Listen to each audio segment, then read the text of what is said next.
Hi, I'm Mike Malaska, Director of Instruction of Lyle Anderson Properties and for Nicholas Academies worldwide. Today we're at Superstition Mountain, which is in the far east end of the valley in Phoenix. It's where they play the Ladies Safeway International, and they played the senior tradition here.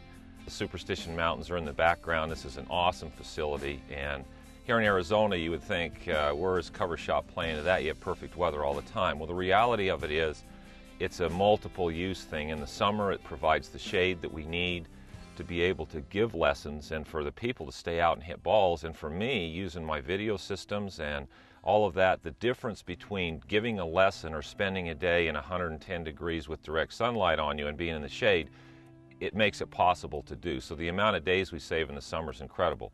In the winter, as nice as it is here in Phoenix, we still get some inclement weather. We get rain, and so this makes it maybe 10, 15, 20 days a year from that standpoint that I couldn't teach or people couldn't be out here practicing that they can.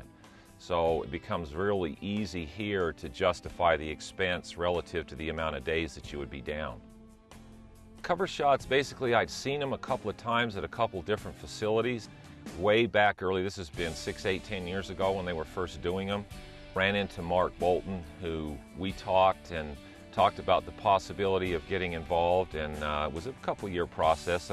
We thought about putting an academy out here, a building to teach under, and at the time they really didn't want to do that, and so it was trying to find something that satisfied having cover, being able to teach, creating a shield from the weather or from the sun, and then also having something that was portable, which is a big deal because it's easy to move. And so how easy it was to move around, even as big as it is, was incredible. Basically, up and back on the tee, I can move the thing pretty much by myself. There were bigger units that had motorized parts to them that then you could use the motors to move them, but the fact that you can move it and you're not in one spot is a big deal, because when you put something permanent, then you almost have to have artificial turf, because within 2 or 3 days, the lessons or the people that practice have torn the turf up. So the fact that you can move it a little bit each day, the grass continues to grow, you can use it just like the tee lines and move it with the tee line. That's phenomenal because you can utilize all of the tee. It's pretty easy to move any place you want to take it. I mean, you just have to unlock the wheels and you can move it forward and back. If you want to move it sideways, you can jack the wheels up, turn them, lock them into position, and then you can walk it sideways on the tee. So for the size that it is, the ease of moving it and the mobility is incredible.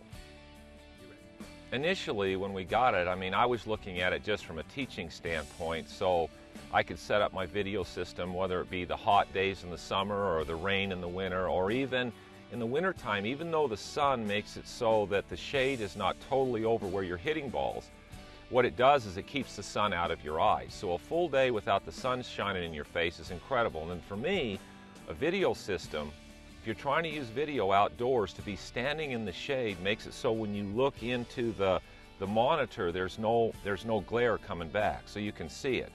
If you have to stand out here in the sun and the sun's hitting you and you're looking in a monitor, there's too much reflection, and so it's very difficult to see.